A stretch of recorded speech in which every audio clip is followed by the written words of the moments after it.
It's go time for fantasy football drafts. End the struggle with difficult league updates and switch to the site built for commissioners by commissioners. Only Flea Flicker offers email and live drafts, an easy interface, year-round access, endless customization, new taxi squads, and mobile apps. You can even import ESPN leagues in one easy click. Best of all, Flea Flicker is 100% free. Go to fleaflicker.com/footballers today. That's FLEA flicker.com/footballers. fleaflicker.com/footballers.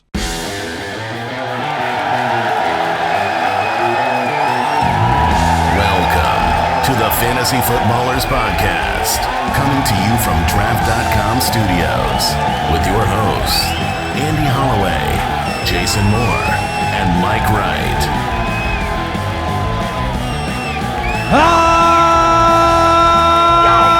Welcome in.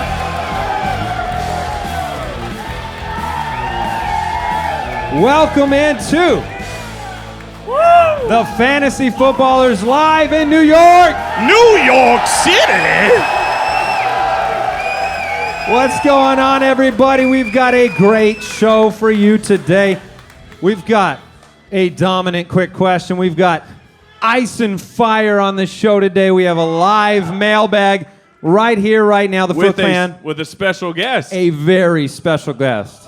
And you podcast listeners out there, you're going to have to wait a little while to find out who that is.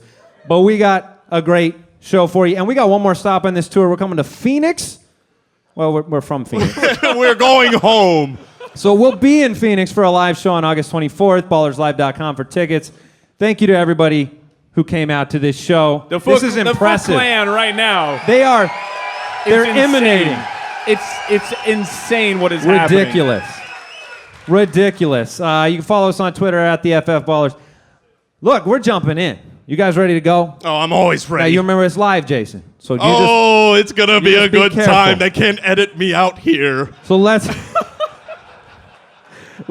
go with this. Quick question of the day. I think that whistle was for you, Jason. Of course it was.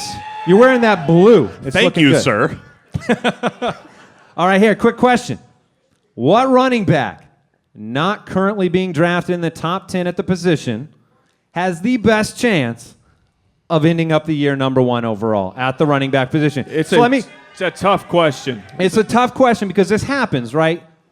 It happens. Whoa, careful. Look, every time that thing gets sang, his ADP rises. Yeah, you sing that song and you're not drafting it. So you have a weapon at your disposal, and you need to be responsible. Then again, Jason wants him, so. Oh, no. Come on. He's going to be in the 5th round if you keep playing that. We'll get there. All right, here's the current top 10 by ADP. Gurley, Bell, Zeke, DJ, Kamara, Barkley, Hey, it's me. Hey, it's the Kamara. Hey. Barkley. Thank you for Fonzie for showing up. I appreciate it. Barkley, Gordon, Hunt, Fournette, Cook. So those, you can't pick one of those, but you got to pick someone that can be number one. There's a lot of good answers coming from the crowd. I'll jump in. I did not hear Isaiah Crowell's name. Oh, yeah, Jets fans. I'm so sorry. Oh, bringing the heat, Andy. I'm sorry. It was unnecessary. Get bodied, Jets. I didn't need to do that at all. I actually like him. But he's not going to be number one. All right, I'm jumping in here. He's being drafted outside the top 10, and I get it because he's a rookie. He's unproven, but I think that he is in a great situation, and he just saw. I hadn't seen the answer yet. He Wow. just saw my pick, and the man is oh so nice.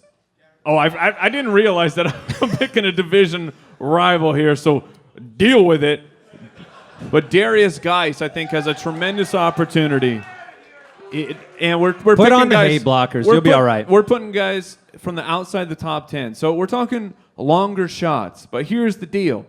He doesn't have the reception totals I want from college. But from what I have seen on film, he can catch the ball. Yes, Chris Thompson is there. Chris Thompson is going to be a sponge when it comes to that passing downs work.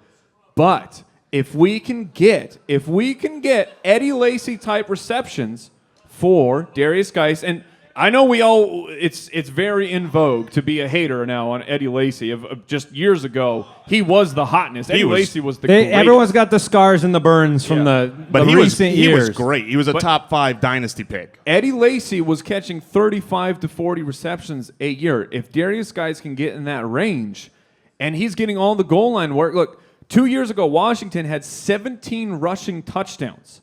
It plummeted this year because, unfortunately, Samaje Perine could not get it done. Rob Kelly was not on the field. But they want to score on the ground. That's what I believe that Gruden wants to do. So if we can get it, we got to squeeze them up.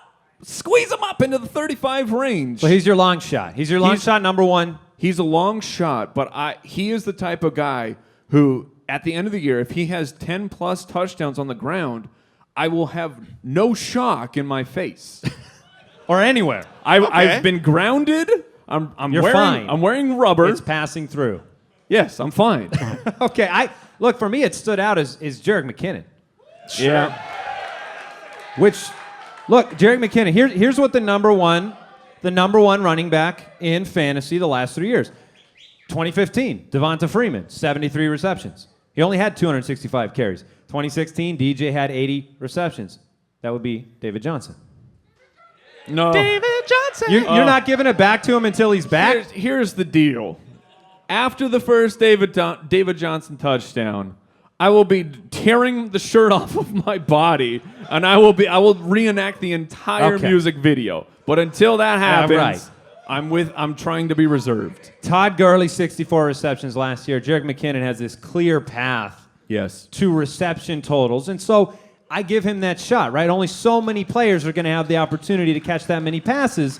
I think Jerick could be that surprise guy, especially when a guy like Devonta Freeman, who I believe you said stinks before the 2015 season. I can't recall this happening, Andy. I don't know what you're talking about. Became the number one out of nowhere, and Shanahan has the ability to do that. So that's my pick, Jerick McKinnon. Hey, your boy's strong. All right, hey, that's yes, true. he is. Look, I love McKinnon. I don't know about guys, but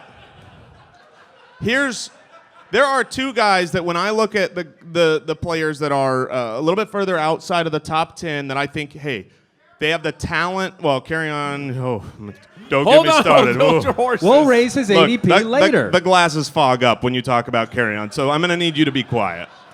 There's two players that I think have a legitimate chance to take over this year in a major way. Now, one is going to be my fire player. I'm talking about him later, so I'm going to hold off on that. The other is not Derrick Henry, sir. It is Jordan Howard. Wow. Oh, Jay Grizz loves it. Now, Jordan Howard gets mixed reviews, of course, because, look, the first 2 years in the league, no one can argue that he has not been a great running back. Over 2 seasons, he has averaged 4.6 yards a carry. He's averaged over 1,250 yards, and that's been on the hapless Bears with bad offenses and bad offensive coaching. Now you get a change in coaching. Now you get Matt Nagy. Matt Nagy is coming over and saying, hey, let's open this offense up. Let's use the weapons we have, but let's succeed in today's NFL. So he has an opportunity to get better. Now, where's he been the last 2 years? He's been a top 12 running back both seasons, 12 and 10. So the gap to get to number one is not that big. But here's the problem. What's the problem, Where's he being drafted right now, by the way? He doesn't catch the ball, Jason. He doesn't catch the ball. That's the problem. Now, he tries so hard. Now, here's the thing. Here's the thing about that.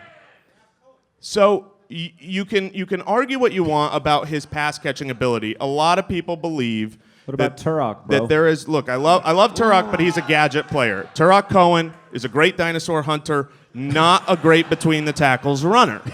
That's my problem with him. How can you hunt dinosaurs but not get between the tackles? Sniper rifles, okay? You have to have distance against dinosaurs. Don't be idiots. You have experience. All right, but here's the thing. What if, let's say he doesn't add pass catching to his game. He doesn't add it. Let's say that. Let's say it. Okay. Sure. Let's say it Ready, go. because the people believe he can't. The facade is that he cannot. facade? The Facts, facade, they sound similar. They sound. I just want you to remember that word. Here's the thing.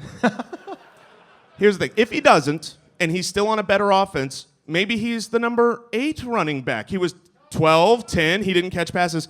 Now, there's only one person here that really matters what they believe in Jordan Howard. That's the guy calling the plays, Matt Nagy. Would we agree with that? It doesn't matter what I think. It matters what he thinks. Sure. Let me read you a little quote ski. He says, not me. He says, obviously there's... Oh, watch out! Okay. Yeah. Matt Nagy Big time. says, obviously there's this facade out there. There's this notion that Howard is just a first and second down back, and I don't believe that, head coach and offensive mastermind Matt Nagy said. Jordan can play all 3 downs. We're going to do that. We're going to use him. Now, they're going to use all the running backs. They're going to get them all involved. But I want a good... Todd Gurley was the 17th running back 2 years ago, and then all of a sudden they used him in the passing game, which they hadn't done, and he was the number 1. So I say Jordan Howard has a legitimate chance. He's a guy, 3rd round and later, that I say, I want to take the shot. Who's with me? And all his dynasty owners clap together. Hey, we're going to press the pause button real quick and thank today's sponsor, Harry's. Look, I love Harry's. I've been using Harry's to shave with for the last several years. The closeness of the shave, the smoothness of the shave, the weight of that fine handle, the design, the scent. It's all good with Harry's, but even beyond all of those benefits, look, they're the best value. They're the best deal. For a limited time, our customers save big on a Harry's shave set when we use the promo code FOOTBALLERS at harrys.com. You don't have to overpay for expensive razors with unnecessary features, and these guys have been making the highest quality blades for over 95 years. I know it's not an easy decision, but I made the choice to switch to Harry's, and you should as well. For a limited time, Harry's has a special offer for listeners of the show. New customers get $5 off a shave set with Harry's with the code FOOTBALLERS at harrys.com. That means you get a trial set that comes with a 5-blade razor, weighted handle, foaming shave gel, travel cover, all for just $3 and free shipping. Just use the code FOOTBALLERS at harrys.com and join millions of guys who've already switched. FOOTBALLERS at checkout. And we also want to thank Pristine Auction. Look, if you listen a long time, you know who Pristine Auction is. And they're great, and you're probably using them, and you're probably saying, stop telling the other Foot Clan members about Pristine Auction. But listen, I'm not talking to you. I'm talking to the other people who don't know who Pristine Auction is, because you need to. They are the most awesome tool for getting amazing, authentic signatures of celebrities, athletes on the coolest stuff for great prices. It's an auction. It doesn't cost you anything to make a bid, to look at these auctions, but if you win, then you get steal prices. Look at this. Let's say last year you won your championship with DeAndre Hopkins and you wanted a signed jersey to hang up on your wall. $92 yesterday. Keenan Allen signed Chargers jersey went for $68.80. Or let's say you're the super fan and you want to get these jerseys before the guys hit. Chris Godwin, signed Buccaneers jersey, $34. I can't get a generic jersey in a store for $34. So check it out, pristineauction.com, Pristine auction.com, and make sure when you make your free account, you let them know that you heard about them from the Footballers. And now let's get back to the action. By the way, I just realized something. I know why you planted that little Giants in the Super Bowl seed on 3 episodes ago. You knew where you were coming. No, it was legitimate, but I did do it. Now Don't forget. We're getting to our main event, the main segment of today's podcast. Before we do, I want to remind you, we're giving this bad dog away tonight. Maybe. A signed It's Odell Maybe. Beckham Jr. Courtesy of Pristine Auction. Helmet. Thank you for the helmet. And that'll be later on during the show. We got the live mailbag coming up. You guys ready to talk some ice and fire? Hold on. This is. Are they ready? Are I don't they know if ready you're for the intro? You did a lot of work on this drop. I did.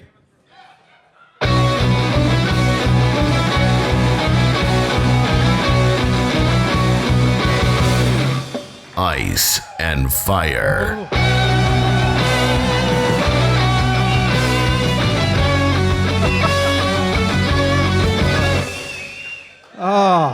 We'll just play that over and over again.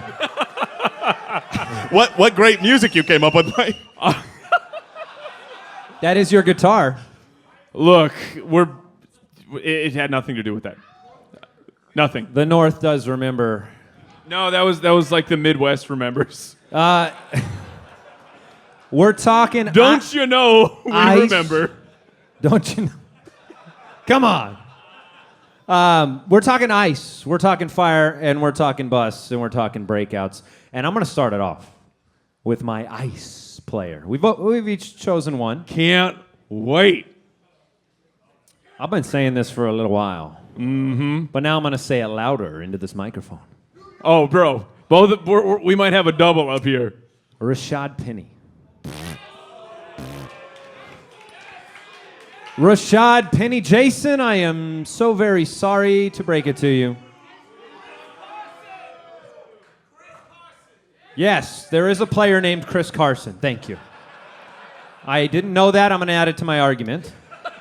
Now, real quick. But Andy. Yes, voice of public opinion. You sweaty voice of public opinion. Why are you so sweaty? He jumped off the stage. That's fair point. That's why. I'm a hot mess. I'm a hot mess. Would you say that you do think he's a good, talented player, or don't? Well, see, this doesn't have to do... That's the only question I wanted to answer. He's very talented. Okay, I rest my case. I'm done here. Look, he's talented. He's super talented. He's a rocket ship. He is very fast. He makes big plays. I think he's great. I think he's versatile. I've got a problem, though, because sometimes you love something, but you don't want to get involved with it because of the other things around it. For instance, a dish of candy. Oh. There's one clean piece of candy in the dish, and the rest is covered in hair. I'm gonna avoid all the candy in the dish. It's a fair point. Okay? I would eat that one candy. Yes, he would. For the record. And that is why you like Rashaad Penny. Hold on. The one candy? He said there was one clean candy. Yeah, you're telling me you wouldn't just dust the hair off and eat the bowl? I think when I got the one, a few others would be cleaned, but I'm not a monster. I'm not going to eat the whole thing. I'm going to make my case, and I'm going to use an acronym. And the acronym is this. It's very simple. OOF. Okay? The acronym is OOF. That's OOF. And let me spell it for you. You already spelled just it. did. Thank you. That was OOF. That was like a Jeopardy question. Look, I may abandon the acronym during this argument. But here's the problem. Number one, offensive line.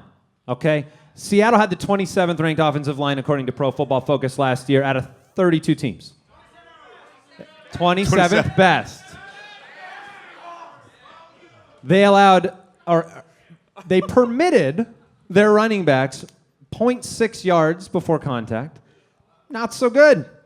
Now Pro Football Focus rates the offensive lines heading into 2018, and they said the 30th. They've moved them down 3 30th spots. best. That's the first O in oof. Fair. The second is the other running backs. It's not just the Rashaad Penny show. I've been saying that for a while. There is the difference between fantasy players who fall in love with college tape and the players and the potential and what they can be, and NFL head coaches. And Pete Carroll, I've been saying it for months, loves Chris Carson. Now we're seeing the news come out, including today, that he's running as the number one back. He was a step ahead of all the other backs they had last year on a bad team. Carson averaged 4.2 a carry. All the offseason reports have been glowing. The GM says he's the best player on the field at times. He's added 10 pounds of muscle. All the bylines there for the hype train of Chris Carson. And this argument is the ice of Rashaad Penny, not go draft Chris Carson. He still has that offensive line. But the F, a fading defense and a passing-dependent team. You can say what you want, and Brian Schottenheimer will. He will say what he wants to do. But the game script is the problem. Because Hugh Jackson says whatever he wants to, and Isaiah Crowell got the ball 200 times. He said, I'm going to win 2 games. And he was wrong. And he was still wrong. He got close. The division is tough. Their defense is falling apart. You don't have Sherman. You don't have Bennett and Cam Chancellor anymore. And you don't have Marshawn Lynch. So maybe Marshawn, who's over here joining us apparently, looks a little different. You've lost a lot of weight, bro. Yeah. But maybe Lynch is the one player that if Brian Schottenheimer comes out and he's like, we're just going to run it no matter what. We have the 30th ranked offensive line. Maybe it works out with Marshawn Lynch. I just don't think it happens year one with Rashaad Penny. And I'm sorry, but he's my ice player. I got to jump in here, though. Because, smooches? There was some Smooches? McKissick love. Here's the story. This was tweeted out by a good friend of the show, Graham Barfield. First round running backs taken in the last 10 drafts. 10.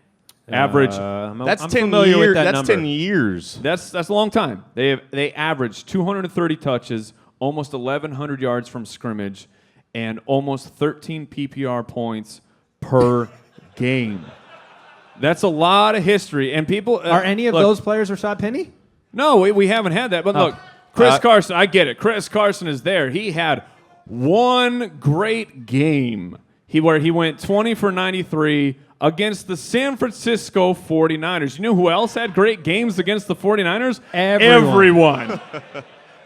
Orleans Darkwa, the ghost of Adrian Peterson, all had games against the San Francisco 49ers.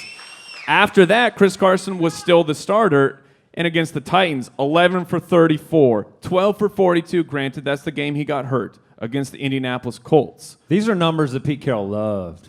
He just loved them. Of he course, chewed the bubble gum, and he loved them. Of course, Chris Carson opens the year as the starter at training camp. I totally get that. Make the rookie earn his job. So By week one. My colleague feels very strongly about it, but I want the Foot Clan You want to to know dial it back? that I have zero concerns with Rashaad Penny being the starter by week one.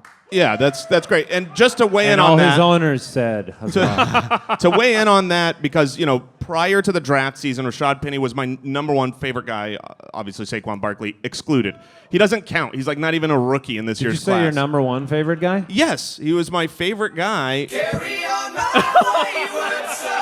No, his ADP just went up again. He No, was feeling sad.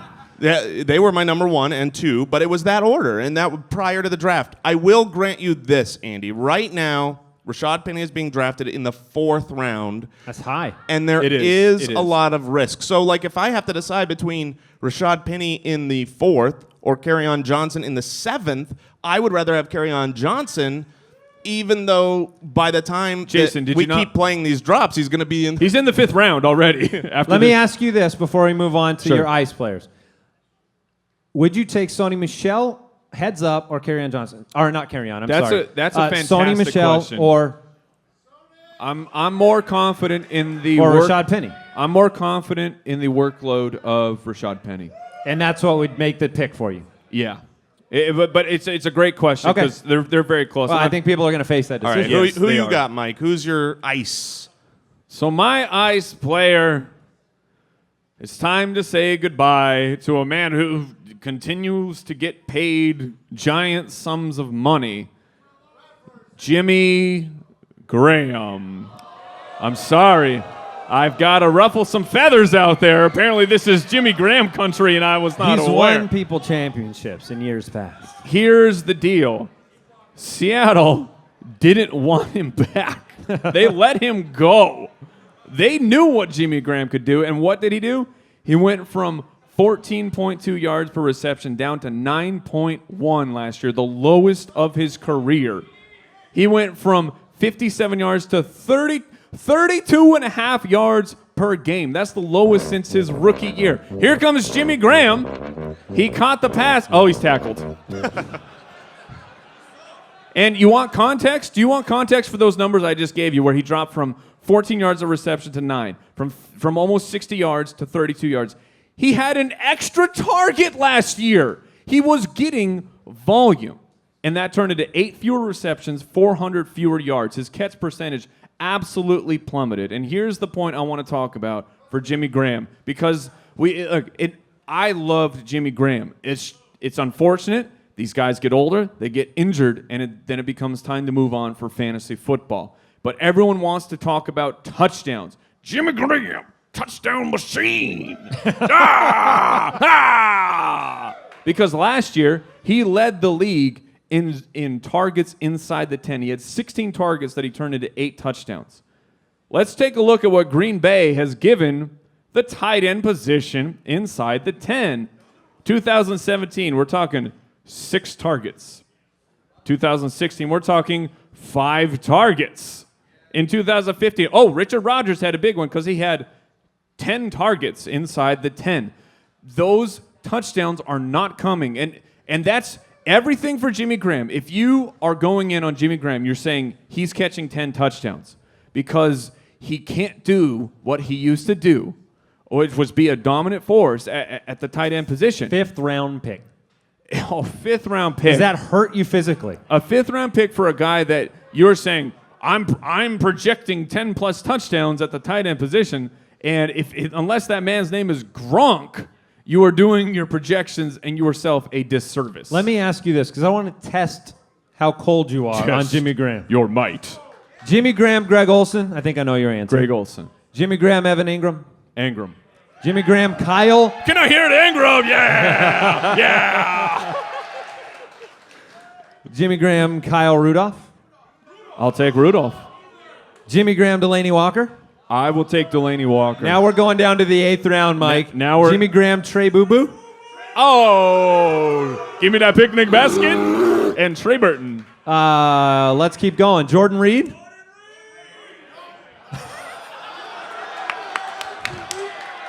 Are you taking Jordan? I assume the risks that come with drafting Jordan Reed. You're darn right I take him over Jimmy Graham. All right. Wow. Okay. I will say this. So you're cold on Graham. Ice cold. All right. I will say this. I agree that Jimmy Graham is relatively done. I would never dream of drafting him in the 5th round in any kind of startup, redraft, keeper, anything like that. In best ball, I still do like him because I do believe the touchdowns are coming. Those numbers, best ball is those numbers that you gave That'll be the game. are with his main red zone target, Jordy Nelson. And so Jordy Nelson is gone. And so, yes, he hasn't previously targeted tight ends. But if there's one thing Jimmy Graham can absolutely still do well, and I think everyone would agree, it's be large. Yes. And catch a ball that's thrown at him. Yeah, but to be fair to your point, 2015, when Richard Rodgers only had 10 of those 10 zone targets I talked about. Yeah. So Jimmy Graham, what he did last year, which was turn half of his targets into touchdowns, that's 5 touchdowns for Jimmy Graham. You're going to be happy with a tight end who gives you 5 touchdowns in the 5th round? No, you're not. No, not in the 5th round. All right. For me, my ice. Oh, you're doing it again. It should come as wait, no hold on. surprise. He's got to protect himself, ladies and gentlemen. He's put on the haybalkers, the glasses. Ronald Jones is a bust. Ronald Jones is being drafted ahead of guys. Hold on. Do we have an updated ADP for Ronald Jones? Yes, Yes, we do. Ronald Jones. He is the 55th player off the board, and we need to change that. Oh, my goodness. If he gets down around 70, 75, then we're talking about where he belongs. Here's my case. Can you see anything right now? I can see nothing. These are blackout glasses. I see absolutely nothing going on. That's what you watched his film with. Oh! I wish. Oh! You wish. All right. So Andy got a chant for that one. So here's my case against Ronald Jones. Look, before he was drafted, I did not like Ronald Jones. I didn't like the film because he was a smaller guy who ran up the middle, and that is not something that's going to work in the NFL. I love him when he gets an open space, but he doesn't catch the ball. At least he didn't in college. And won't in the NFL. So then that was the parents from the Peanuts. Then he was drafted by Tampa Bay. And it was That's like, how well, I'm taking in this argument. Then he was drafted by Tampa Bay, and I was like, oh, man, that's a really good spot. He moved up my rankings a little bit because the opportunity is there. Absolutely. Doug Martin is gone. But last night in Philadelphia, Andy, how did you describe the Tampa Bay Buccaneers' outlook? Their record's going to be bad. Their record is going to be bad. And, Andy, do you usually prefer drafting running backs on good teams or bad teams? On good teams. Great. How's the offensive line? I don't really like this line of questioning. Look, here's a guy that didn't catch the ball in college who is now, why would they use a guy who doesn't have that skill set over Charles Sims, who they have and is good when they're losing games? The regime, if they have a bad year, Dirk Cutter was barely back this year. If they get a new regime coming in midway through the year or after the season, it's not going to be good for the rookie that was drafted there. And if you look at his weight, he's 205. I talked to him at the NFFC, asked him because he looked. I was like, man, he's bulking No, up. I brought up your concerns to him. He's not concerned. Yeah, he's 208 He was pounds. totally fine with them all. You want to know what made him really great at college? I want him to be good so bad. He put up some great yards, but he had 19 rushing touchdowns. Yes, that is great. That's in his favor. Yes. But do you believe But do you believe that a 208-pound running back can do that in the NFL? 19 touchdowns isn't going to happen, Jay. No. So my point is, bad team, doesn't catch the ball, crowded backfield. It's not like Peyton Barber and Charles Sims don't exist. You brought up Chris Carson, so you can't be like rolling your eyes at Peyton Barber, who had more good games last year. It's a crowded backfield for a bad team with a guy that doesn't catch the ball. Those are my issues with Ronald Jones, and he's a little bit smaller than I would prefer for a guy that does. I mean, if you're 209 He would be an pounds, outlier. catch the ball like Jerick McKinnon, catch the ball like Jamal Charles, catch the ball like Devonta Freeman, but he doesn't. Ronald Jones is going ahead of these players. Deion Lewis or Ronald Jones? Deion Lewis. Lewis. What about I would take Lewis. Turok? I would take Carey. That's a big. That's a great question. I mean, obviously, I'm taking Ronald Jones. And I tend to side with Jason that Ronald Jones, it's going to be tough. It's not in his favor, the way that the NFL is played. But if I'm making a draft day decision of the auxiliary pass-catching running back for Chicago over a guy who could be the featured back, And I then agree you with- have to go with Ronald You Jones. have to go Ronald Jones. Yes. But it's not everybody They're being the drafted behind him isn't. No, everybody but- drafted behind him is pretty much. But you're bringing up a guy Not a starter. You're bringing up a guy in Tariq Cohen who is being way overvalued versus Sure, but Kerryon Johnson's going around he's not later. the starter either. Marlon Mack, Tevin Coleman, not the starter. Kerryon Johnson gets more touches this year than Ronald Jones. Put it on the board if you want it. What? Waterbed. In more ways than one, sir, you are blinded. Yeah, there you go. My All right. goodness. Easy win. Thank All right. you, sir. Mike, or Royce Freeman, or Ronald Jones. Bro, please. Rub, rub, rub, rub, rub, rub, rub, rub, rub, rub. I'm stealing it. Oh, is that? That's me revving up the Rolls That is Royce. that needs to That be needs in the to be in the shop, yeah. That's trouble. All right, you guys ready to rotate over to fire? It was misfiring a little bit, I admit. That was a rough Rolls Royce. I don't know what a Rolls Royce sounds like. That's fair. That is That's fair. a fair point. Let's move over to players that we think are going to light up the box score. Possible breakout candidates. You're picking one. Fire player. Who do you think? You want me to jump in here first? I think I'm going to let somebody else go first. That's fair. Yeah. You want? Andy? I just went, so you're up, Mike. I'm passing it to Andy. You jump in here first. Okay. Corey Davis. Yeah, baby. Corey Davis. Now, I like the challenge of making the argument for Corey Davis. I really do, because when you talk about him, you don't get the luxury of looking back at last season's stats for your argument, because not many of them exist. He didn't get to do very much. You have to step forward on him based on his skill, based on his size, based on his abilities, his body control, the expectations that you have for him. That's a projection for Corey Davis. He was also drafted inside the top 10 of the NFL draft. If you remember, if you can go back to week 1 last year when you were undefeated, all of you. I remember it fondly. Yeah. How many targets? Do you remember how many targets Corey Davis had in week 1? 10. He had 10 targets in week 1 of his rookie season.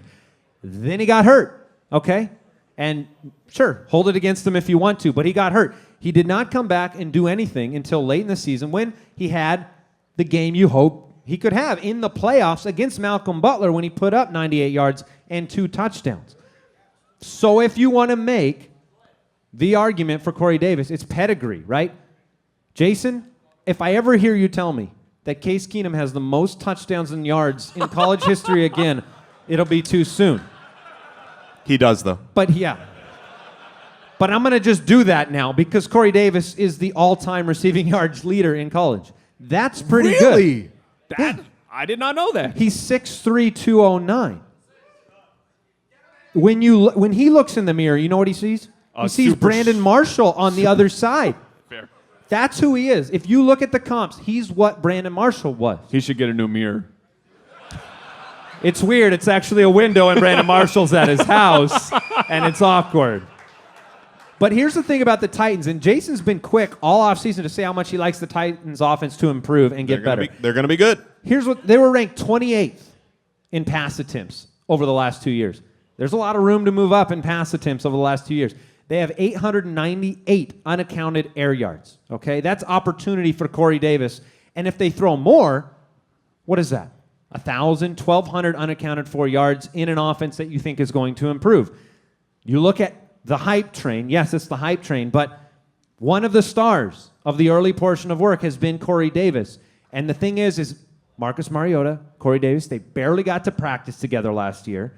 And to me, you're looking at him and you're saying, can I get Alshon Jeffrey plus out of Corey Davis? I don't think he's going to catch 100 passes. That's impossible for the amount of target share and what Mariota does. 60 for 1,008? That's Corey Davis's fire a year to me, and I think Corey Davis can do it. Sure. For me, Corey Davis, like I've said, it comes down to touchdowns. But the fact that you're bringing up air yards over there, Andy, it's getting me sweaty. I'm not going to lie to you. Welcome to the team, When you're Mike. talking about I've been sweating up here for hours. For hours. All right. I'll jump in here. This is a true story. I'm just going to share this story. Yeah, I've got no shame. We went on NBC Sports Philadelphia. Was it yesterday? 2 days ago? Who knows? I don't really remember. We went on and we talked fantasy for about 10 minutes. And whenever they panned to Jason, this man had the foggiest glasses They fog up, man. that you have ever seen in under... I can't see with them. I He can't see emanates- without them. He's like 1,000 incandescent bulbs that all... Yeah. I run You're a little warm. You're a hot man. Speaking of hot men, you like that transition? Pro move. Here's my fire player. No. Whoa. Who are they saying? They're shouting Jimmy G, the They're other calling Jimmy for, G. for Jimmy Handsome out there. But here's the deal. I'm talking about a guy who's actually going to break out. Sorry, Jimmy. That is sexy Rexy Burkhead. Ooh, that's a mixed bag out in this audience. You might need them blockers. Here's the deal. Rex Burkhead's true run. His true run began his second game back from injury, right? This ran about games 8 to 13. He actually, I don't know if you all remember, week 1 when we were hoping for Gillislee to be the man, who was the first guy out on the field? Rex Burkhead. Rex Burkhead. For, I believe, 1 carry. Yeah, he may or may not have gotten hurt. But here's the deal. Dion Lewis was the man, right? Dion Lewis was incredible for fantasy. He was incredible for the Patriots. But when Burkhead was actually healthy, and Lewis had carved out his role of 12 attempts and 2 targets a game, Rex Burkhead was out-snapping him. And he was out-targeting him. He was getting 8 attempts and 4.5 targets a game. He received 9 carries inside the 10 to Dion's 6, and that turned into 6 goal line attempts for Rex Burkhead compared to Dion Lewis, 1. Inside the 10, where things are very valuable, 2 targets went to Rex Burkhead in his time where he was shining, 0 for Dion Lewis. Rex Burkhead was the running back 10 during his run, and how did they reward him? Did they say, we're done with you? No. They gave him a 3-year deal worth almost $10 million. A couple years ago, we saw the Pats, or last year, I should say, the Pats scored 16 rushing touchdowns between Gillislee, Lewis, and Burkhead. A couple years ago, LeGarrette Blount had 18 rushing touchdowns, and he did that, 18 rushing touchdowns, as a sub 50% snap player. It doesn't matter that Rex Burkhead isn't on the field for every single snap. I feel for the like you Patriots. just made the argument for picking Sony Michel over Rashaad Penny. Because my argument is for the LeGarrette Blount role, which is Rex Burkhead, who's being drafted at the back of the 7th round as the running back 34. He will surely. He is difficult for people to draft. I totally get it because, like I said, Because heads up, you would take Sony, wouldn't you? Burkhead versus Sony, you would probably. take it. You remember those running backs drafted in the first round stats you gave earlier? Yes. But I'm going to give Mike credit because he has the ability to do this, and this is a fantasy football player's. It's very difficult for us to draft the RB2 of a system. Yes, it's it hard is. for us to draft the wide receiver too because we just want to see ceiling. We don't want to see 47%. Like that's not necessarily a point that you draft on is 47% of the snaps. 18 in that 47% though turned into 18 rushing touchdowns. And It's interesting. By the end of the year, if Rex Burkhead plays 16 games and he ends the season with 12 plus rushing touchdowns, once again, I will not be shocked. I would be. How much of this though is that you want to say sexy Rexy for the rest of the year? At least 20%. All right. That makes sense. Sometimes players do things that really help this show. And if they can stay relevant, yeah. I like Rex Burkhead. I think he's a great value. I wouldn't go so far as to say that I wouldn't be surprised if he gets 12 rushing touchdowns. 12 overall touchdowns, great because he's a great pass catcher. But I do think he's a very valuable player for where he's been drafted right now. Yeah. Okay. Okay. Well, what's your you already did your fire. He's a hard player to be fire, right? He's a grinder. You want to know what You're you hear expecting him to be the... Did you hear the part where I said when he was playing Yes. in weeks 8 through 13 and he was the running back 10? Oh, that's nice. By my calculations, If that's my a running calculations back are right. 1. All right, so the question to start this show was what running back going outside of the top 10 could actually finish as the number 1 running back? Not just a number 1 running back, but the number 1. And to me, the clear-cut guy who can do it outside of the top 10 is Joe Mixon.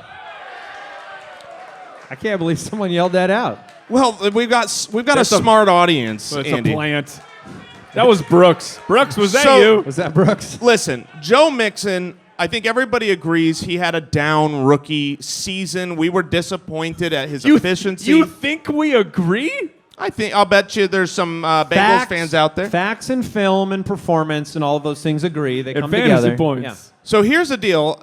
Brooks can attest to this. While we've been on Wherever this he is. trip, I have gone through and watched as every snap of Joe Mixon starting in week 3 to watch and see like what went wrong because he was so electric in college. What went Yeah, wrong? you both loved him coming out. Yes.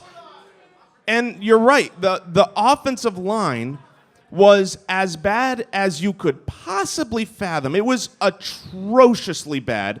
But when I watched the film, I saw him. He was so much faster than the other players on the field. He was so much more athletic than the DBs. But you can't outrun 4 guys behind the offensive line.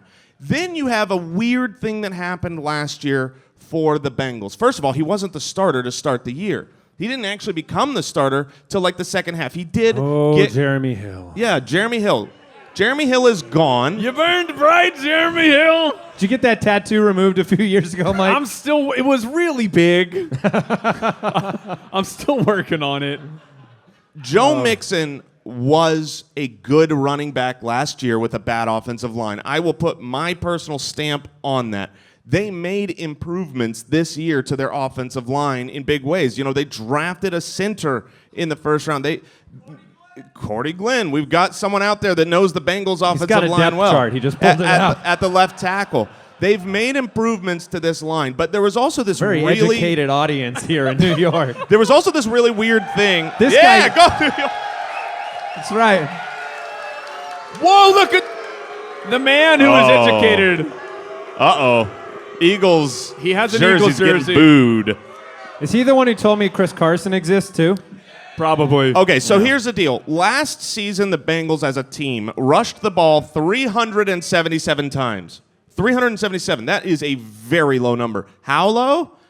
I went back year by year by year. I went back over 20 years in the Bengals, and then I just got bored and was like, I'm stopping. I never found one that was below 400. In fact, in the 15-year Marvin Lewis era, That's a long era. They average, and the team hasn't always been good in that era. No, they haven't. Average 453 rushing attempts. That's 80 more attempts than they had last year on average. They've upgraded their offensive line. Jeff Ratcliffe tweeted out their Pro Football Focus running back strength of schedule, which is not based on last year's results. They take a look at the current team, the current players, down to the man. They look at their ratings and say, who has the easiest path? The number one easiest schedule this year was Joe Mixon. You can't become the number one running back if you don't catch at least 55 balls. 55! Oh! And Joe Mixon has the talent, the opportunity, and he's going to be great. I'm calling my shot. That's a pretty compelling case, don't you think? It was. I did it. That's right. I did it.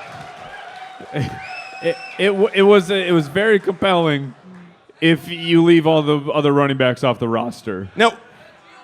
Oh, give me a break. I will not give you a break. Giovanni Bernard was still heavily utilized last year, even when Joe Mixon was the starter. Okay, so just to interject real quick. While he was on this bad offensive team that was not running the ball, having problems with their offensive line, and Gio Bernard was playing the second half of the year while he was a starter, do you realize that Joe Mixon during the second half of the year had a 4.26 yards per carry and was on a 16-game pace of over 1,100 all-purpose yards? Yeah, Mike.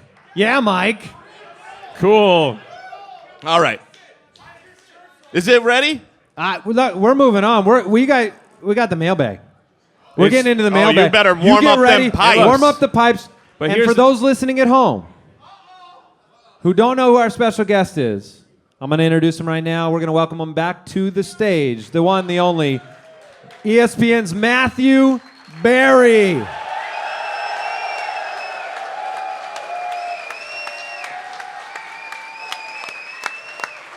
back, baby.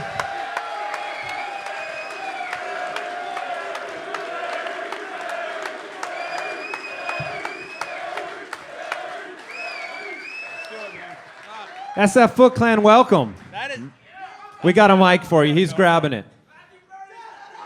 Here we go. Twitter has been asking for this, too. So we are coming together. We are joining forces for a New York mailbag. Now, are you ready? By the way, if you were selected... Go ahead. Can I ask a question first? Yeah. Are you part of the Maybe. mailbag? No, I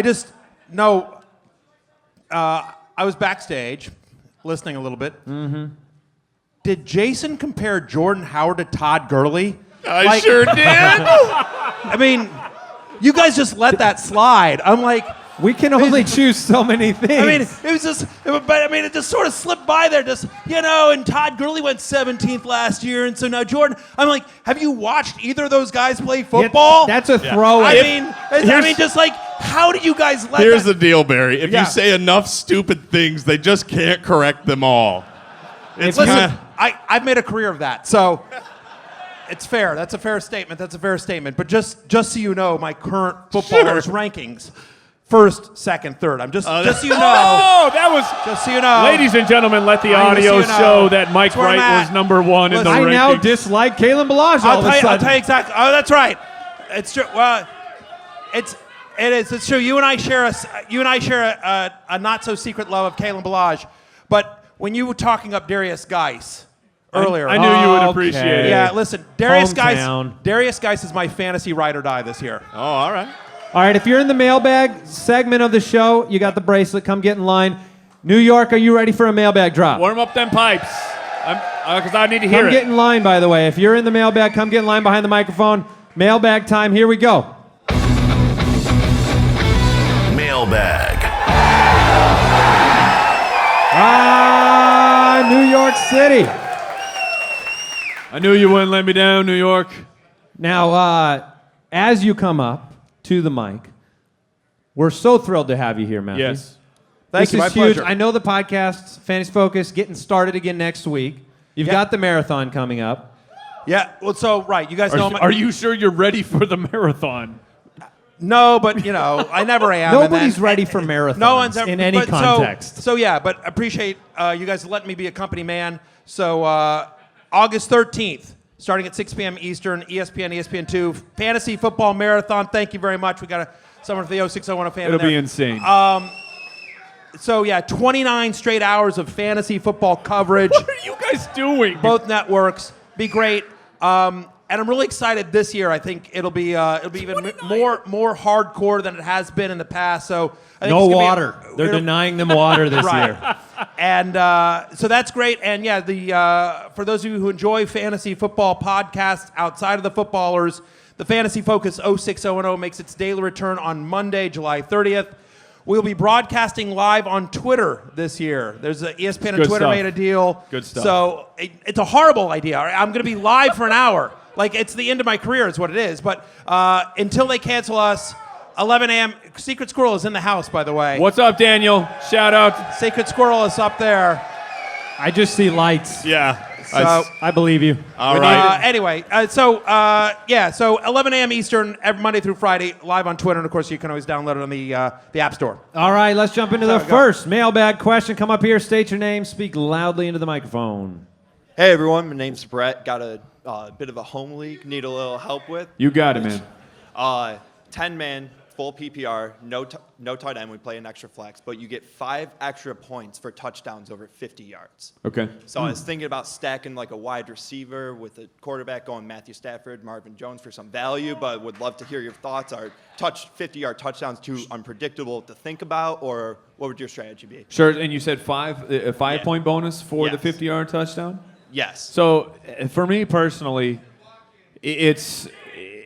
when you're talking about bonuses, our league of record, it's not as extreme. It's a 2-point bonus for 40+ touchdowns, and I actually like the fun that it brings to the scoring format and the enjoyment of being able to watch with Andy as something massive happens and there's this huge point swing.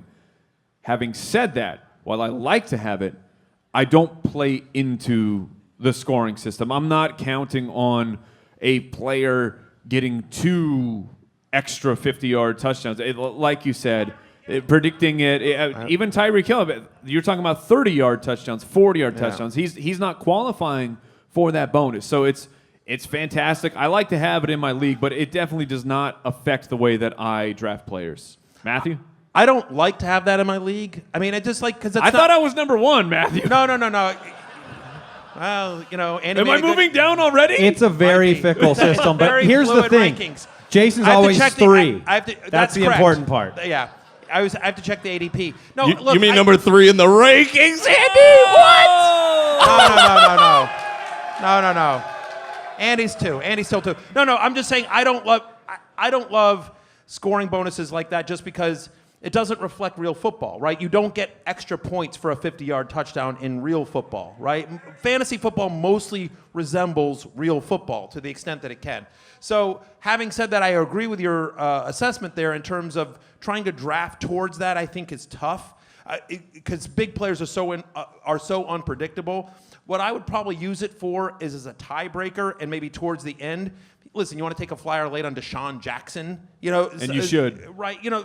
Got no problem with this, or Chris Godwin, right? But so I don't mind taking a little bit of a flyer there, but I can't imagine stacking it. Like if Matthew Stafford and Marvin Jones are the best wide receiver and quarterback available at the time that you're picking those positions, I got no problem with it. But I don't know that I would try to stack someone to try to get those rare 5-point bonuses. Yeah. I would just assemble the best team I can and maybe use it as a tiebreaker late. Adds value to those later flyers. Yeah, sure. just like as a tiebreaker, if you've got like a possession guy, if you're looking late for, again, like Deshaun Jackson or Danny Amendola, maybe you would go with Jackson instead of Amendola, although I love Amendola, by the way. I know everyone's on Albert Wilson. Yeah, a Tyler Lockett, a Paul Richardson. Yeah. That's Richardson's where a you great might one. want Paul to Richardson's care. a great one. That's where it's like, okay. He's just trying to drop in Redskins to see if he can get back up the list. That. Totally. Still in third, but Yeah, moving no, up. that makes sense. Yeah, Still in don't waste your middle picks caring about that. Yeah. All right, thank you for the question. Awesome, Appreciate thank you. it. Thank you. Jason? Next question. Howdy, ballers. Howdy. This is Dave from New York. Hey, Dave. Nice to meet you guys. So my question is, we all have people that are on our doo-doo list because they burned us in the past and we just won't draft them. But do you guys Why have did any- you look at Jason right when you said that? It's weird. I worry Super about weird. him with the word doo-doo sometimes All right. up there. Yeah. But do you guys have any players that like you inexplicably just love because they came up big for you in years past this year? It was a couple years ago, but we just talked about how I'm removing a giant Jeremy Hill tattoo from my chest. So it works both ways. When you love a player, if a player burns you and you say they'll never be on my team again, and then it just turns out that Todd Gurley had a down year, and he's actually a really good running back. Told you. Yes, you did. Yes, you did. When an offensive mind gets in there and can actually scheme things for Todd Gurley. So it burns you both ways. It's, as fantasy players, we have to learn to move on from last year. And I speak of, it's difficult for me to do it because I get emotionally attached. When I beat Andy in a fantasy championship, I don't recall, but go on. I went and I got a fat head. Oh, yeah. I do recall. Of Robert Griffin. I mean, this thing was like 70 by 70 and took up the entire space of my office just so I could troll him because I now loved Robert Griffin more than any quarterback in the league. So far, your love players are not turning out long term, Mike. But that's what I'm saying. That's exactly what I'm saying. Is you can't have the rose-colored glasses on for this past season. You have to evaluate it new from this season. I'm going to bring up maybe a strange point to answer the question as well. Here comes a pink moose.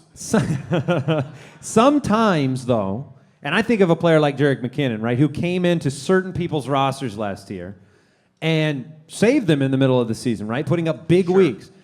And then you look at projecting him this year. I think sometimes if a player did great things for you and you were glued into them and you watched them on the field every week, maybe it clues you in onto their potential. Sure. Yeah. Maybe. Look, I agree with you guys. Every situation is different. Every year is different. Every scheme is different. Just on an emotional level, like Kareem Hunt, obviously, last year for me, for years I loved Brandon Marshall. That was just a guy that always came through for me. That was Andy. Arian Foster was like a... That was Andy Also too. Andy. Right, you know, I really miss him. You know, or Blake Bortles. Hey, Listen, hold on, Matthew. Not even Blake Bortles will draft himself on Who his are you fantasy talking about? team. One sec. I got a snake, man. So shout out to our man Mike, who gave us our custom Blake the Snake Pop Funko figure. This thing is ridiculous. Pretty sweet. Thank you, sir. Pretty sweet. But the one thing I will say is, again, it's a game we play for fun. So, like, I'll get these questions like, I really, Cam Newton's there. Like, I want to, I live in Carolina and I love the Panthers and I want to draft Cam Newton, as my first quarterback. And I'm always just like, look, Cam Newton's not my number one quarterback, but it's a fun game. Like, if you want to root for Cam Newton on your fantasy team, like, I got no issue with it. Yeah. Like, Cam Newton's a good Yes. quarterback. Like, and if you take him 2 rounds too was gonna early, say, just don't because take him in the you happen first. to be a fan, you have to be a fan. It is what it is. Yeah. Like, we play this game for fun, and if you're going to enjoy this game more by picking a player you're rooting for, even if it's not the best ADP or the best value or whatever, so what? Like, again, you're probably not losing your league because you drafted Cam Newton a round or 2 early or whatever. Thanks for the question. Thank you, sir. Yeah. Next question. Guys, my name's Eric. Hey, Eric. Hey, Eric. It's so nice to meet you. This first year of a dynasty league, we want to know if we should do IDP, like 2-3 of them, or DST. Oh, an IDP or DST question for Yeah, for you know Dynasty me. League. Or how about Dynasty. neither? Oh, Yeah. Yes. So I don't mind that. I think you guys are. Did you guys do the Scott Fish Bowl this year? We Yeah. did. Yes. Right. Yes. So I did my first one this year, and I can't tell you how much fun it was to draft a team where I didn't have to worry about Yeah. kicker or defense. I have to tell you, like, you're starting it up. Why not? No, our dynasty league that we have, that is our main league of record for dynasty, we have no kicker, no defense, and it's fantastic. I would personally Jason rising in the rankings. I Oh, like that. Yes. I like that. If you have to choose between those two, because obviously not every league is willing to cut things out. Like I would get rid of kickers in general, but like on regular NFL teams. Sure. No, but I would go. Right. I would go DST. I would go DST. It's there is something Barry's talking about the fun. There's also something fun about playing in a league that is what other if you're listening to podcasts, if you're getting advice and seeing people tweet out stuff, that it matches what you do, and there's just much less IDP. So if you want to dig deep and go there, that you can. But Don't I prefer write us an email about it. Right. I mean, we're not we won't IDP guys, so I would recommend DST. Yeah, if anything. All Agreed. right, thanks for the question. Totally agree. Thank you, sir. Next question. Hi guys, Dylan here. What's up, Dylan? How's it going? Oh, it's so nice to meet you. Nice to meet you as well. Guys, which running back do you guys think could separate themselves this year to be a top tier pick next year in next year's draft?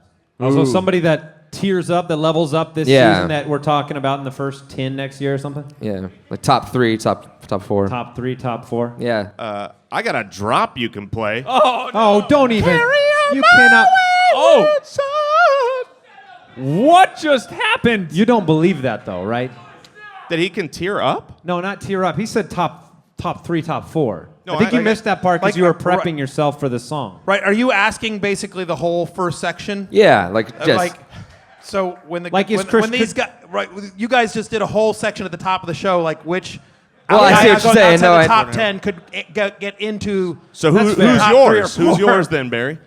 I'll be honest. I liked all of your choices. I like McKinnon. I like Mixon. I'm going to go with Darius Geis as well. I will say this, and I think this is one of the things you were sort of hinting at, but last year alone, if you took Samaj P. And remember the Redskins, who had an awful offensive line. Like, they were Yes. so brutally injured and on all aspects. They were literally guys that were off the street were starting 2 weeks later or whatever. Their entire starting offensive line was hurt. If you combine, and it was an offense that was not doing particularly well, and yet still, if you combined Samaje Perine and Rob Kelly into one player, they would have tied for third last year in goal-to-go carries. Like, when they get in close, they like to run. Jay Gruden's offense, whatever you think of him as a head coach, and I actually think he's a good head coach. I actually, as a Redskin fan, I actually like Jay Gruden. Listen, they had 23 guys injured last year, and they won 7 games. You're on It the was defense unbelievable. right now, Barry. But I don't care. So, not my podcast. What do I care? So, look, I'll That was the torpedo right this thing response. before I'm done. Look, so all I was going to say is like this. Jay Gruden's offense has put on points. They always do. They tend to be in terms of the top 10 in the NFL in terms of red zone rush percentage. I know a lot of the people around the team, on the team in terms of sources, they love Darius Geis. And by the way, if you look at Jay Gruden's offenses over the years, they've never had a guy like him, a talent like him. A lot of people were talking about him going in the middle of the first round just based on pure talent. They just didn't. Then character concerns came up, which seemed to have dispelled. Make no mistake, he's going to get the ball often. When we were all at the NFFC recently, and I spoke to Chris Thompson, and I just said, we were off to the side. I was like, "So Darius, man," and he just got a big grin. He's just like, he's going to surprise a lot of people. Like he was just. Chris is just like, we've got some things planned. Like, look. You think about the SEC and how amazing it is. Literally, Bo Jackson is the only player with a higher yards per carry average in the SEC than Darius Geis. I mean, in the history of the SEC. And they never had a quarterback. He was facing 8-man fronts the whole time. Give me some Darius Geis. My fantasy ride or die this year. I'll just jump in real quick because mine is between the two rookies of Rashaad Penny and Darius Geis for many of the reasons that Matthew has just said. Well, other later guys that could be candidates would be some of the rookies, right? Sonny Michel could be somebody that you're talking Royce about. Freeman could easily jump into that. Even for somebody, me. yeah. Just based on workload. If Deonta Foreman is healthy and gets back the if he's healthy, with the Foreman. I'm not saying for this year. The question was at the end of this year, going into the following year. If Deonta Foreman is healthy and Lamar Miller is done, he could end up being on a good offense where he's tier jumped. I'm not saying for this season. I'll give you one more. I'll just give you one more. Just a name you haven't heard. Bonus. How about? Stop it. How about Jay Ajayi?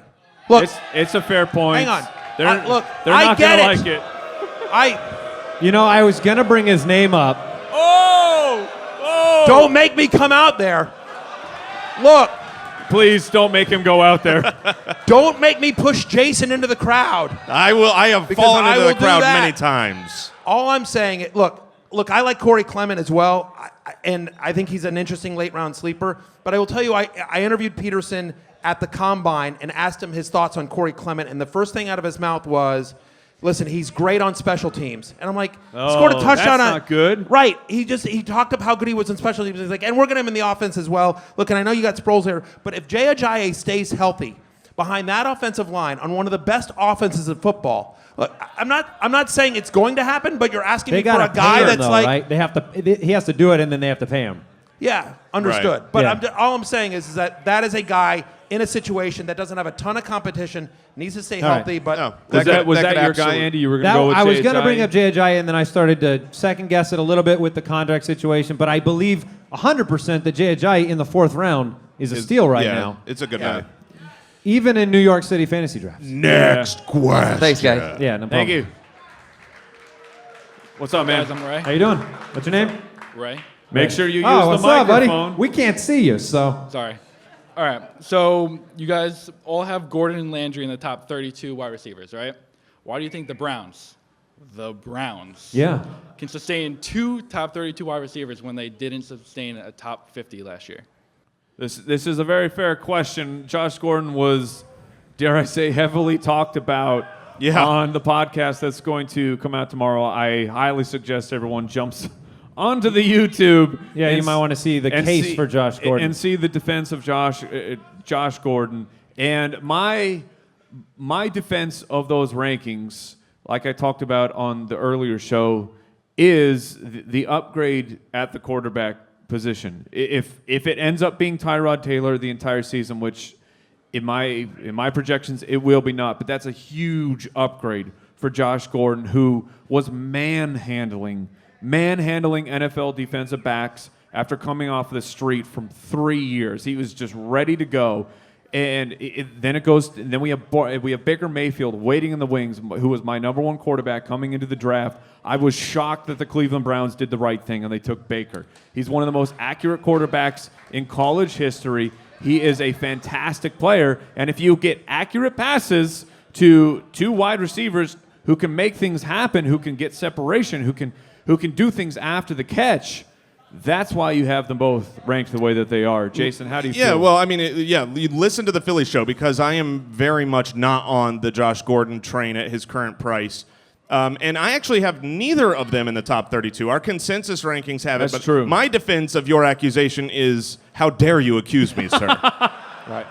Jason has Jarvis Landry currently at 38. I have him at 31. So I like that he went right to the edge, tipped his toes over, and took a peek. They're going to be better. They're going to be better on offense. And to be fair, Andy is a Hugh Jackson truther. He is the last one left. What do you think about those two, Barry? Tyrod Taylor's arm is made for Josh Gordon.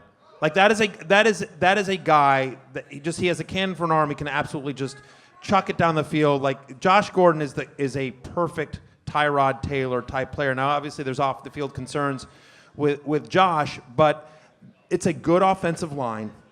They have a lot of running backs there, obviously, that we think they're going to be able to move the ball. They should be able to sustain drives. And so, look, Hugh Jackson, I get the criticisms, but this is somebody that has coached productive offenses in the past.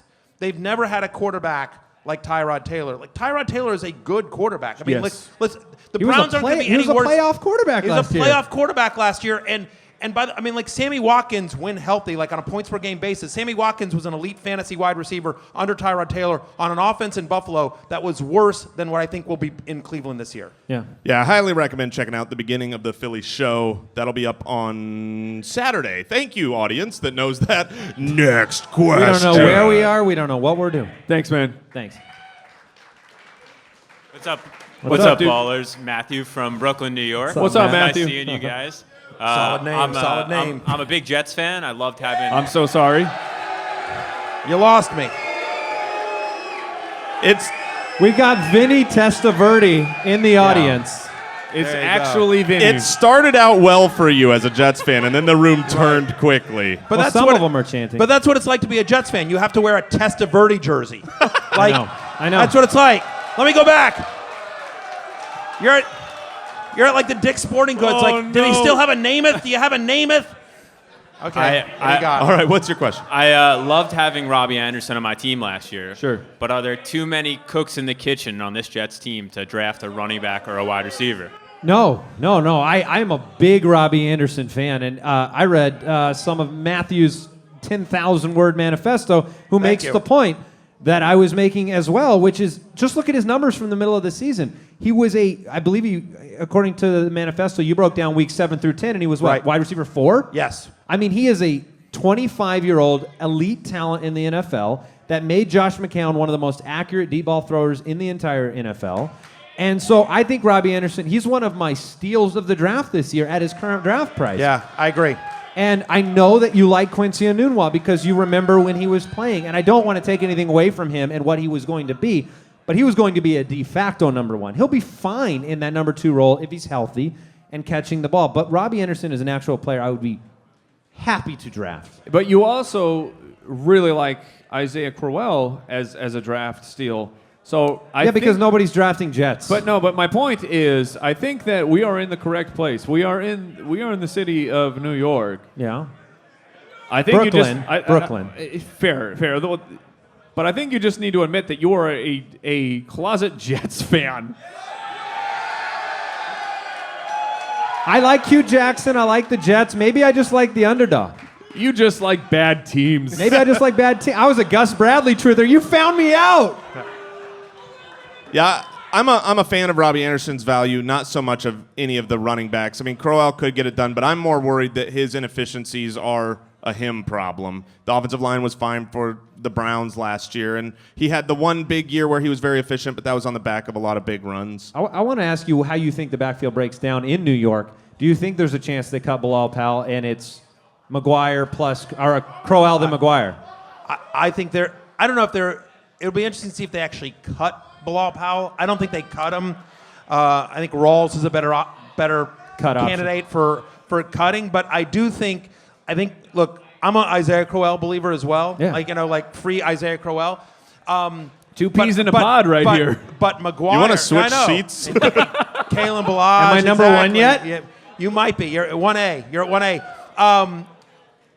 But yeah, I mean, I agree that I think Crowell would be the guy that I want. McGuire is somebody that I think is an interesting late round sleeper in PPR.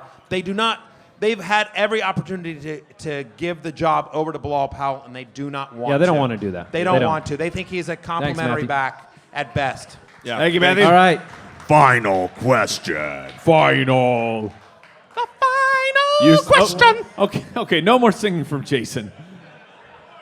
He's so sweaty. What's up, guys? Hey. My name is Freddie. I'm Hey, from Brooklyn. Freddie. My question is, do you guys see any scenario where you could take Saquon as 101 in the dynasty? In a dynasty league? Sure. Yeah. You're saying dynasty You might want to do that. We're not Any talking- scenario? How about almost every scenario? You're not talking rookie draft, right? You're talking a dynasty startup draft. Startup So draft. everyone's not there. a rookie draft. If you want to, sure. I think you can justify it easily. I cannot imagine a startup dynasty draft where Saquon makes it out of the first round. So Yes. if you want him, you're not getting him unless you take him. I was late. asking for a friend. Yeah. Of course. Absolutely. Here's my argument against Saquon Barkley. Just take a look at the guys who were ranked as top 5 dynasty running backs just 3 years ago, and you will find that 3 of those guys are not even in the NFL. So that's an anymore. argument more against taking running back overall at number 1 in a dynasty startup. So, I do. I would believe- recommend wide receiver. Yeah. If you're a Giants fan and you really want that, just go get Odell Beckham. Right. Bill Gates pretty good. Yeah, and it's we are along with Barry. We are very big proponents of we play this game for fun, maximize that fun as well. But the shelf life. I mean, we are diehard Arizona Cardinal fans. I want David Johnson on my team. The guy is an absolute monster, but I have to look at the facts. David Johnson is already aging when it comes to terms of a running back. So I don't know if I want to invest that pick in David Johnson, who could be done in possibly 3 or 4 years, or I can get Beckham or Hopkins, who I think could have 10 years left in the NFL. Oh, by the way. By the way. Speaking of Odell Beckham Jr. Hey, now. And maybe who you should draft at the 101. Freddie was the big winner. He's the big winner. The big winner. Hey, now. Of the signed Odell Beckham New York Giants helmet, full-size helmet, courtesy of Pristine Auction. Thank you for the helmet. Congratulations to Congratulations. Freddie. It's hot. It's hot. Thanks a lot, fellas. No problem. Congratulations. That does it for today's episode of the podcast. New York, thank you so much. I want to say this, by the way. Your episode will go live Tuesday. Matthew will break the internet on Tuesday. We'll do our best. Thank you so much for joining us. My pleasure. I have an offer for these guys. Whoa. If you use the promo code FootClan. FootClan. Rotopass.com, 10% off. There you go. All right. Only for you guys. There we go. Thanks to Bowery Presents. Thanks to Draft for sponsoring these events. Thank you for Pristine Auction donating the amazing autographed gear. And guys. And the FootClan. Give me a break. Absolutely. You guys are amazing. And I'll just take a moment. Give these guys a round of applause for a year. Day in, day out entertainment. Mike, Jason, Andy. Thank you so much. guys. Thanks for having me. Thank you guys. You guys are awesome. New York City, you're all beautiful people. We will catch you next time on the Footballers Podcast. Goodbye. Thank you for listening to another episode of the Fantasy Footballers Podcast. Join our fantasy football community on jointhefoot.com and follow us on Twitter @TheFFBallers.